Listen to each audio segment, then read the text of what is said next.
Bizning balalar da, anaklар да клубсыз үстенде. Сәйдин Гомәров яңа юлда беренчеләрдән булып йорт салып кергән кеше. 40 ел төзелештә эшләдем, үз авылыма бер клуб та төзеп бирә алмадым дип үзгәләнә пенсионер. Яшьләргә барыр урын юк. Кичләрен алар вакытларын тукталышларда урамда уздыра икән. Кичке якта тияни азнакайга секцияларга төшеп җибәрергә куркалар.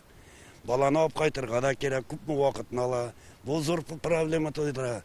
Безгә клуб һәм спортзал күптән кирәк яңа елга. Яңа юлга быел 30 ел булачак. Шул дәвр эчендә кечкенә генә авыл 10 тапкырга арткан, 700 бала гына яши. Яңа юлда хәзер 3000 нан артык кеше яши һәм елдан-ел биредә йорт салучылар арта. Шуңа да карамастан биредә бернинди мәдәни объектлар да булмый. Һәммәсе дә Азнакайда шәһәрдә, авыл биредән 5 чакрым ераклыкта. Бүгенге көндә 2000-гә якын зарегистрированы бар, әле пропискага кергән.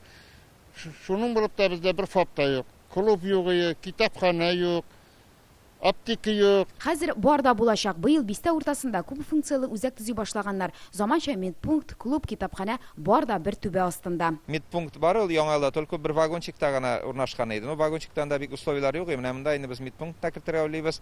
Баздан тосыбызның җитәкчесенә дә бер кабинет бирергә уйлыйбыз монда. 21 миллион сумны республика бюджетыннан бүлеп биргәннәр. Үзәк 1 сентябрьгә ачылыр дип көтелә. Монда кичә бетон җәйделәр 25 см. Ул инде катырга тиеш. Менә иртәгәдә монда уже эш дәвам итәчәк. Ачылышын бик нык көтәбез. 1 октябрьгә дә шушында җыелыйк. Шәйләр, кыймаклар белән уллар монда эшләгән кешеләр бик күп бит инде. Мәдәни үзәк президент программасы кысаларында төзелә. 8 ел эчендә республикада шунда 306 объект сафка баскан. Тагын 200 авыл клубын капиталь төзекләндергәннәр.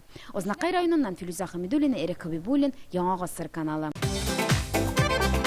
Көтелмәгән кунак көттереп кенә интернет челтәрләренә дә килеп җитте. Хәзер бу фильмның барлык серияларын ТНВ.ру сайтында карап була.